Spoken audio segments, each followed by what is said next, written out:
Good morning, 6:38 it is. Nashville's Morning News. Dan Mandis is on vacation. Johnny B sitting in for Dan. And you can get in touch with us with the Members Nutrition Super Text line, 615-737-9986. You can also watch us on Super Talk TV. People that were meant to not be on camera, and you can watch. And you can do that with Facebook Live. And you can also do that with Twitter or X, whichever you like to call it. And you can also do that on Twitch. And, of course, at supertalk997wtn.com. And also, you can download our apps or whatever. There's all kinds of apps where you can listen to this very radio station, so you never have to be without it. In fact, we just become part of the family. We even come over for dinner sometimes. But it's 6:39. We're glad to have you on board. What is going on with Boeing? Seriously. After they have this huge court case where, of course, they have to pay money, which they should. Another United Airlines jet lost a main landing gear wheel while taking off from L.A. It's bizarre what's going on. It's just strange what's going on with Boeing. I wish I could explain it. I cannot. But it's odd. All this stuff is happening. They said the flight safely landed in Denver after losing one wheel on takeoff. Said they're investigating what caused the event, and they added that no reported injuries on the Boeing aircraft or on the ground were reported. And, of course, imagine that, Boeing did not immediately respond to a Reuters request for some comment. They're keeping absolutely quiet. So I don't know. I don't know what the heck's going on with Boeing, but it seems to be, I'd be a little fearful of going on to a Boeing jet, to be quite honest, right now. I really would. Now, on another note, I heard Ken talking about musicians saying that the price of parking is going to really hurt the Nashville music industry, the local musicians.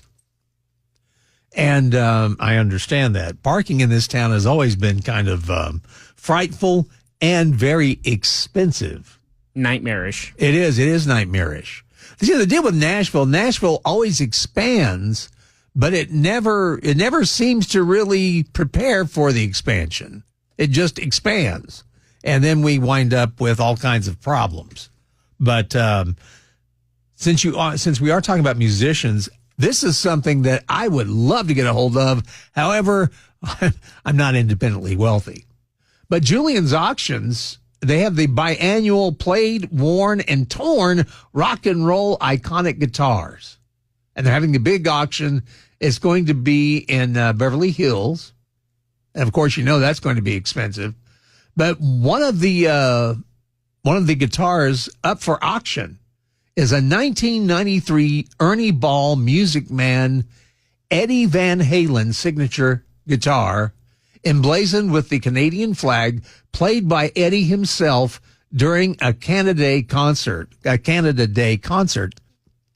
in 1993. And it's been unseen for 31 years, has resurfaced, and it's igniting a wave of nostalgia, curiosity, and they say its backstory is wild. It was crafted in March 1993. It was initially listed as Guitar Van Halen Purple Translucent. Okay. But anyway, it's going up for auction. So anybody out there that's independently wealthy that's, like to do something nice for me, hey, Eddie Van Halen guitar would go really, really well. And I'm kidding about that. Now, they say that Donald Trump is close to announcing his vice presidential pick. And from what I understand, by this time next week, we should know who his vice president is going to be. They said he's ready to announce it by Monday at the start of the Republican National Convention in Milwaukee. Wow. It just hit me. The RNC is starting up next week. Wow, we are getting closer and closer.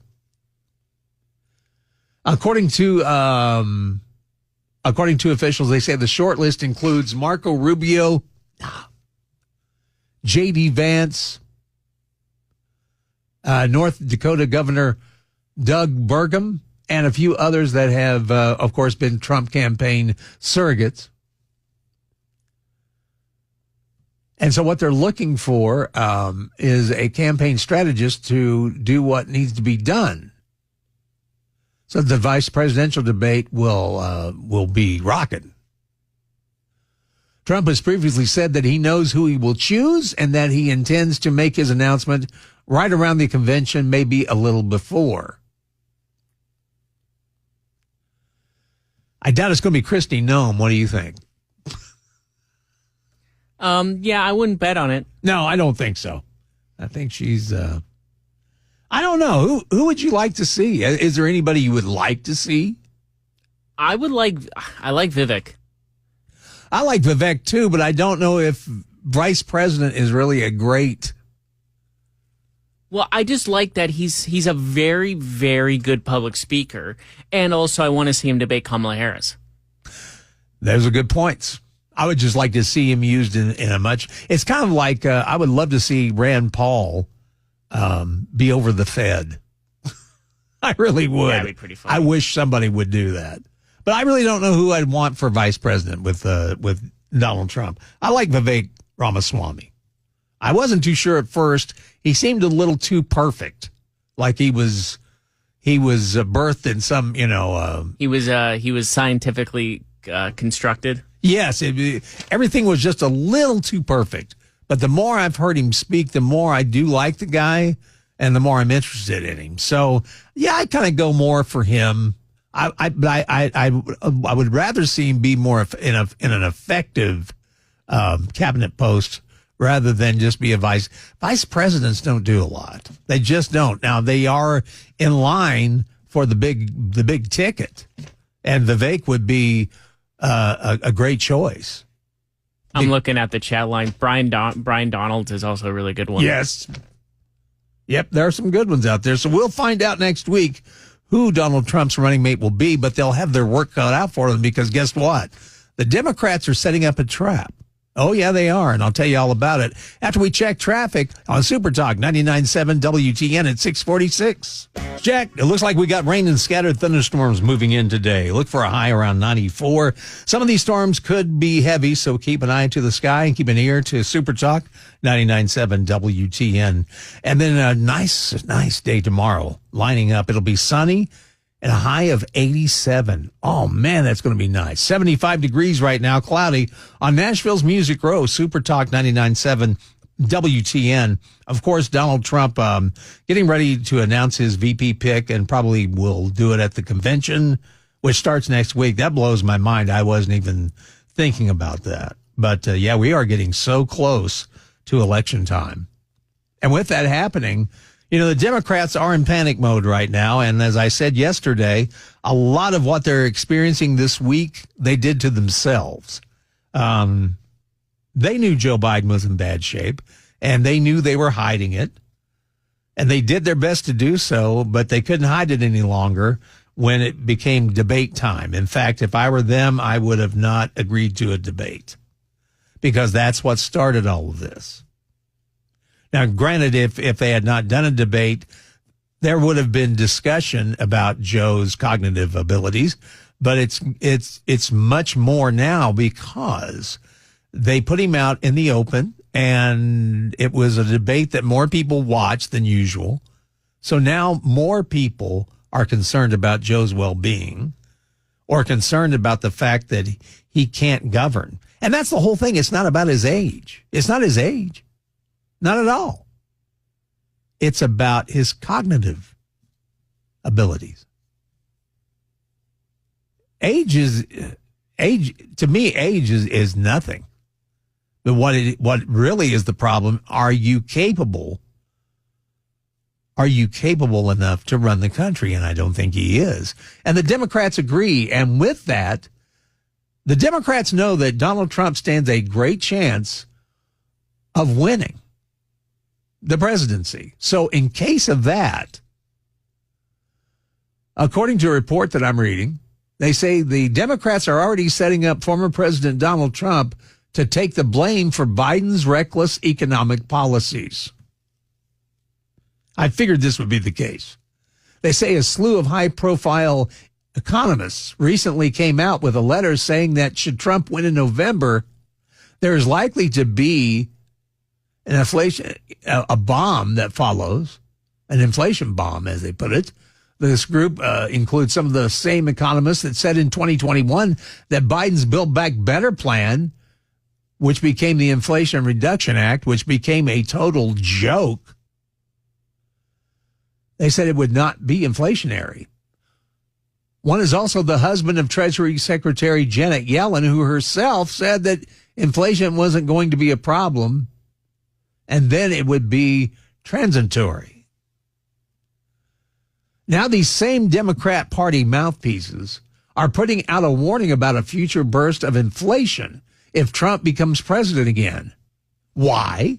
Well, they know that economic peril is ahead, and they want to be able to say, I told you so, and blame it on Trump, which is an old trick done by all politicians. The reality here, according to this report, is there has been a lot of trickery to hold down inflation and window dress growth from the current administration, which is very true. And as they run out of tricks in their bag, they want to hand it over to Trump and leave him holding the bag economically, if you will. And I will add to that, it's not just the economy. It's everything this administration has done. This is not going to be an overnight fix. I don't even know if it's going to be a 4-year fix, because I can't believe anybody could have done as much damage as what this administration has done in the 3.5 years they've been in. So yeah, Donald Trump has a big hill to climb. And what I'm afraid of is that he's going to have a hard time reversing a lot of what Joe Biden has done to this country, the damage he's done. And if Donald Trump can't fix it in that 4 years' time, knowing the fickleness of the public, the voting public, they're still going to be upset. They're still going to be upset. So it's going to take some maneuvering from the Republican Party to right the ship and to make sure that the Democrats cannot make them look like utter fools and make Trump look like he was a failure, which is what they're going to try to do. And they've set it up nicely. Joe Biden has really, really wrecked our economy. He's wrecked our country. And I hate to inform you, but we still have until January to put up with what's going on in that White House.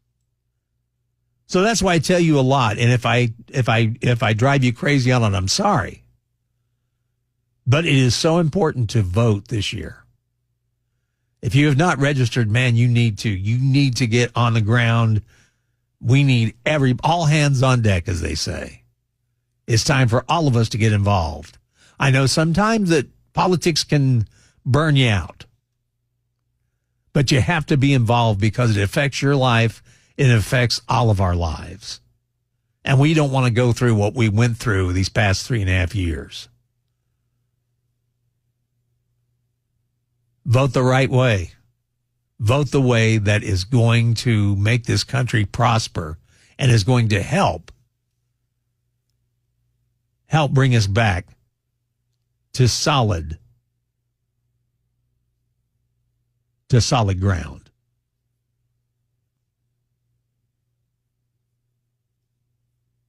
Conservatism, true conservatism. That's what we need. It's 6:53. We got news coming up at 7 o'clock. Ken Weaver, what's coming up in the news? Now, the White House says President Biden's got something to prove to the world today, and by golly, he's going to do it. Nashville's NAACP is responding to what local leaders say was a white supremacist group marching across downtown Saturday. City leaders say they're working to identify the person who vandalized that rainbow crosswalk in East Nashville. And we've had another midair scare coming up at 7 on Super Talk 99.7 WTN. Dan Mandis here on vacation, but wanted to remind you about my friends at Brentwood Jewelry. Great American company that can help you if you've got an event coming up that requires a gift. Maybe it's a birthday, maybe it's an anniversary, maybe somebody you love is getting ready to graduate. But Brentwood Jewelry is the place to get whatever you need. Now, this is the place where Amy and I buy all of our jewelry these days. They've got a great selection, great prices as well. Really, any budget is welcome at Brentwood Jewelry. The occasion doesn't matter. You need something for dad? They've got incredible watches and cufflinks. You need something for mom? They've got earrings, they've got rings, they've got necklaces and bracelets, incredible styles and selection for any budget. Located in the heart of Brentwood, 7012 Church Street East, just off Franklin Road. Tell them Dan Mattis told you to reach out. Exceptional style, exceptional deals every day for over 50 years. Shop in store or online, BrentwoodJewelry.com. That's BrentwoodJewelry.com.